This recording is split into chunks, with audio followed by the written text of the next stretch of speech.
बनबसा गांव चलो अभियान में प्रतिभाग करने मुख्यमंत्री पुष्कर सिंह धामी ने बनबसा के अंबेडकर ग्राम फागपुर पहुंचे। उनका ग्रामीणों ने जोरदार स्वागत किया। इस मौके पर मुख्यमंत्री ने फागपुर निवासी संगीता रावल के आवास पर हाथ चक्की पर अनाज पीसा और किशन आर्या की कुट्टी मशीन पर भी चारा काटा। उन्होंने ग्रामीणों के हालचाल जाने और समस्याओं से रूबरू हुए।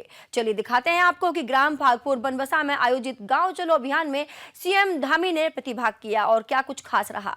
आदरणीय पुष्कर सिंह धामी जी पुष्कर सिंह धामी जिंदाबाद, पुष्कर धामी जिंदाबाद, पुष्कर धामी जिंदाबाद, पुष्कर धामी जिंदाबाद। धामी जी का स्वागत है। धामी जी को जय श्री राम, जय श्री राम, जय श्री राम। धामी जी को जय श्री राम, जय श्री राम, जय श्री राम। डॉक्टर धामी जिंदाबाद, जिंदाबाद, जिंदाबाद। भारत माता की जय, भारत माता की जय। नरेंद्र मोदी जिंदाबाद, जिंदाबाद, जिंदाबाद। नरेंद्र मोदी जिंदाबाद, जिंदाबाद, जिंदाबाद।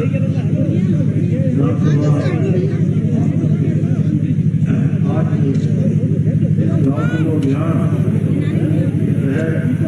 आयोजित इस कार्यक्रम में अभी आप लोगों ने जिनको सुना, हमारे अल्मोड़ा पिथौरागढ़ लोकसभा क्षेत्र के लोकप्रिय सांसद और भारत सरकार के पूर्व मंत्री रहे आदरणीय विजय टमटा जी, प्रदेश मंत्री भारतीय जनता पार्टी हेमा जोशी जी, प्रदेश मंत्री और यहाँ के प्रभारी भाई विकास शर्मा जी, आज के कार्यक्रम के भाई हरीश जी और उपाध्यक्ष वन एवं पर्यावरण एवं बहुत वरिष्ठ नेता श्रीमान दीपक मेहरा जी, बहन जिला पंचायत सदस्य किरण देवी जी, तुलसी कुंवर जी, हमारे वरिष्ठ नेता हरिद्वार पठायत जी, दीपू पाठक जी, सुमित्रा मुरारी जी, कटिमा से आए हुए हमारे वरिष्ठ नेता राम जोशी जी, कहाँ से लगे राम, श्री कमलेश भट्ट जी हमारे मंडल अध्यक्ष, श्रीमती सरोज चंद जी, गीता देवी जी, माधवी धामी जी, अनिता यादव जी, रुक्मणी रुनिया जी, हर्षवर्धन रावत जी, श्री मनोज कलाकर्ती जी, राजेंद्र प्रसाद जी, हेमंत प्रसाद जी, बोलिए ना बोलिए, प्रजापति जी, मंच पर उपस्थित हमारे सैनिक संगठन के हमारे कैप्टन भानीचंद्र जी, मोहन जी, महेश चंद्र काबरी जैसे अनेकों हमारे सभी वरिष्ठ नेतागण सभी आए हुए हमारे सभी पदाधिकारीगण, सभी नेतागण, सभी क्षेत्र पंचायत, जिला पंचायत, ग्राम प्रधान, ग्राम सभा के ग्राम प्रधान जी और बड़ी संख्या में आए हुए मेरे सभी बड़े बुजुर्ग, सभी उपस्थित माताएं, बहनें, सभी मेरे नौजवान साथियों, प्यारे बच्चों जो बहुत ही शानदार प्रस्तुतिकरण यहाँ पर दे रहे हैं, उपस्थित हमारे मीडिया के सभी मित्र, सभी बंधु, मैं सबसे पहले तो आप सबका, आपने मेरा बहुत स्वागत किया। यहाँ पहुंचने पर भाई अजय टमटा जी का स्वागत किया। आज लोहाघाट में हम लोग पूरे सवेरे प्रातः काल से और कल शाम से ही मैं और अजय टमटा जी जनपद में हैं। ढाका गांव में रात्रि प्रवास था कल बुंदेश में, और प्रातः काल से आज शिशु मंदिर में, रामलीला मैदान में, पूरे लोहाघाट की सड़कों पर बहुत बड़ी संख्या में मातृशक्ति आई थी। उन्होंने अपना आशीर्वाद दिया। और यहाँ मैं तो सोच रहा था कि मैंने दीपक प्रज्वाल से कहा, सूरज पहरी जी के हमारे यहाँ पर और भी कई सारे नेतागण हैं, जोशी जी हैं हमारे, तो मैं तो सोच रहा था कि एक छोटा सा संवाद का कार्यक्रम होगा और आप लोगों के साथ थोड़ी देर, क्योंकि फागपुर में औपचारिक रूप से मैंने सोचा कि आज फागपुर में सब लोगों से मिल के आता हूँ, और मुझे पता नहीं था, मैं सोच रहा था 10, 20, 50 लोग होंगे या 100 लोग होंगे, यहाँ तो मैं देख रहा हूँ कि हेलीपैड से लेकर यहाँ पहुंचने तक कई हजार लोग हैं। कभी वहां पर सैकड़ों लोग खड़े थे, दूसरी जगह पर खड़े थे। यहाँ तो आप सब लोग इतनी बड़ी संख्या में आए हैं। आप सब लोग इस कार्यक्रम में, गांव चलो अभियान में, जो हमारे देश के हमारे यशस्वी प्रधानमंत्री मोदी जी की प्रेरणा से हो रहा है, उसमें भाग ले रहे हैं। मैं आप सबका अपनी ओर से अभिनंदन करता हूँ, आप सबका मैं स्वागत करता हूँ। आप सबको बधाई देना चाहता हूँ कि बहुत सारे काम आपने मुझे अपना आशीर्वाद दिया, अपना सहयोग दिया, अपना समर्थन दिया, और आप सबके सहयोग के कारण से आज हमारे देश में हमारे प्रधानमंत्री मोदी जी के नेतृत्व में अनेक काम ऐसे हो रहे हैं। इसलिए अगर हम 10 सालों की बात करेंगे तो 10 सालों में हमारे देश के अंदर वो काम हुए हैं जो आजाद भारत के इतिहास में पहले कभी नहीं हुए थे। उन सभी कामों को मोदी जी ने धरातल पर उतारने का काम किया है। 2014 से पहले जो सरकारें होती थी, वो सरकार कुछ लोगों के लिए योजना बनाती थी, कुछ लोगों के लिए काम करती थी, नीतियां बनाती नहीं थी, नीयत साफ नहीं थी। लेकिन मोदी जी के बनने के बाद नीतियां भी बन रही है, साफ नीयत से काम हो रहा है, और वो काम हो रहे हैं जैसे हमारे कैप्टन भामीचंद जी यहाँ पर बैठे हैं। अभी एक दिन इन्होंने हमारे 15 महा रेजिमेंट का बहुत बड़ा कार्यक्रम देहरादून में आयोजित किया, सारे फौजी लोग आए थे। तो मैंने उस दिन भी बोला, कश्मीर के अंदर धारा 370 समाप्त हुई।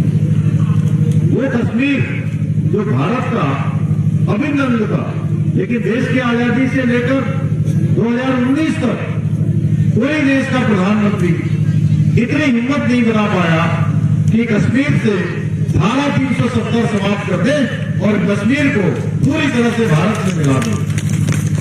कश्मीर के अंदर दो विधान, दो निशान और 2 प्रधान, एक ही देश में 2 व्यवस्थाएं चलती थी। इन 2 व्यवस्थाओं को उन्होंने समाप्त किया। 3 तलाक, हमारी जो मुस्लिम बहनें थी उनको 3 तलाक से मुक्ति दिलाई, जो एक अभिशाप था।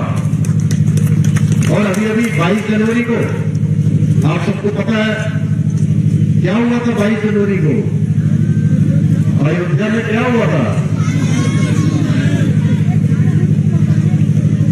हमारी सभी बहनें जानती है। आपने प्राण प्रतिष्ठा का कार्यक्रम भी देखा है, कितने भव्य तरीके से भगवान राम अपनी जन्मभूमि पर विराजित हुए। बताइए आप, अगर मोदी जी प्रधानमंत्री न होते तो क्या ये काम हो सकता था? क्या नहीं हो सकता था। अगर हो सकता होता तो पहले ही हो जाता। तो मोदी जी के नेतृत्व में इस सब काम हो रहे हैं जो आज तक कभी नहीं थे। और हमने भी मोदी जी के मार्गदर्शन में, उनकी प्रेरणा से उत्तराखंड के अंदर, जो भारतवर्ष के अंदर एक मांग थी, लोगों को जिसकी प्रतीक्षा थी, एक समानता का अधिकार हमारी महिलाओं को मिले, हमारी मातृशक्ति को मिले, हमारी बहनों को, हमारी माताओं को, बेटियों को, उनको समानता का अधिकार मिले, भारत के संविधान में जिसकी व्यवस्था की गई, वह काम उत्तराखंड की विधानसभा में समान नागरिक संहिता का विधेयक पारित करके हमने इसको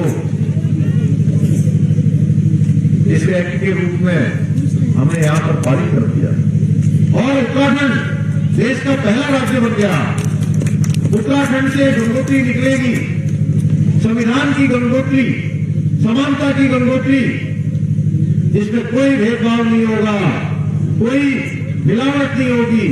संविधान के अनुरूप हमने ये काम यहाँ पर शुरू कर दिया, यहाँ से प्रारंभ हो गया, अब ये पूरे देश के अंदर जाएगा।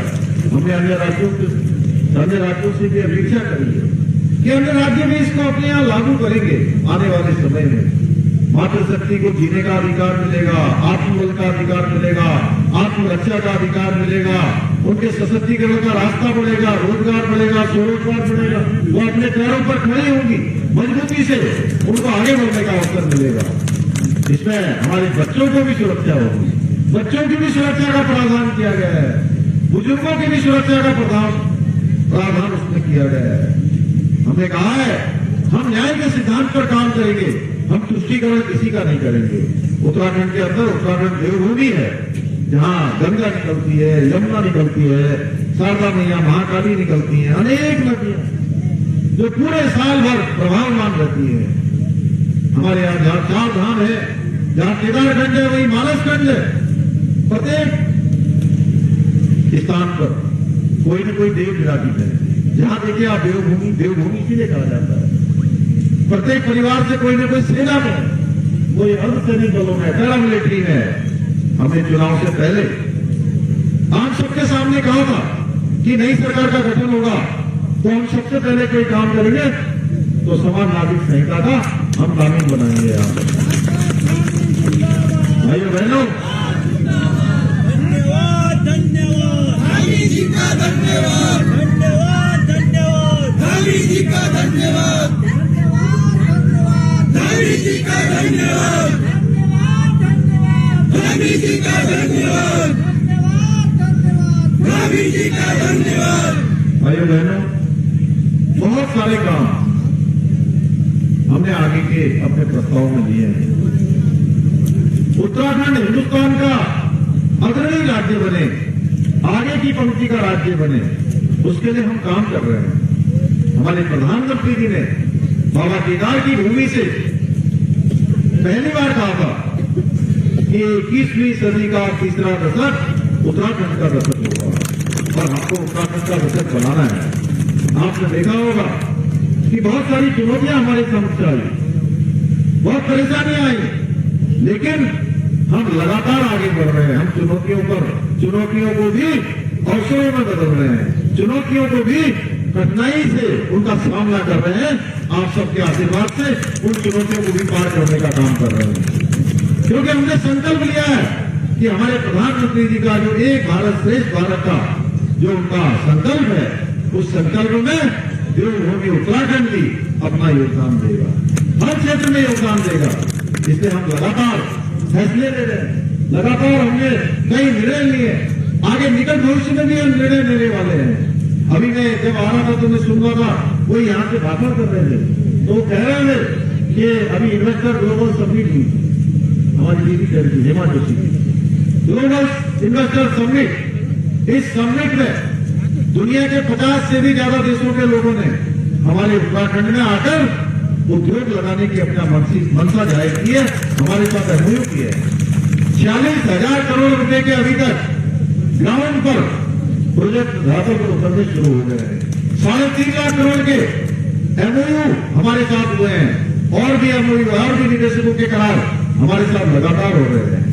हम एक के बाद एक फैसले ले रहे हैं। आप सड़कों का क्षेत्र हो, परिवहन का क्षेत्र हो, स्वास्थ्य का क्षेत्र हो, हर क्षेत्र में आगे बढ़ रहे हैं। कुछ योजनाएं हमने अभी के हिसाब से लिए, कुछ आगे के हिसाब से लिए। बच्चों के भविष्य के लिए हमने नकल का अध्यादेश लगाया है। नकल का हम पूरे भारत का सबसे सख्त नकल विरोधी कानून भी उत्तराखंड राज्य ने सबसे पहले लागू किया। आज भारत की संसद के अंदर भी नकल विरोधी कानून का एक्ट बन गया है, वहां भी कानून बन गया है। धर्मांतरण का कानून हम लेकर आए, धर्मांतरण हमने लागू किया। इसके साथ साथ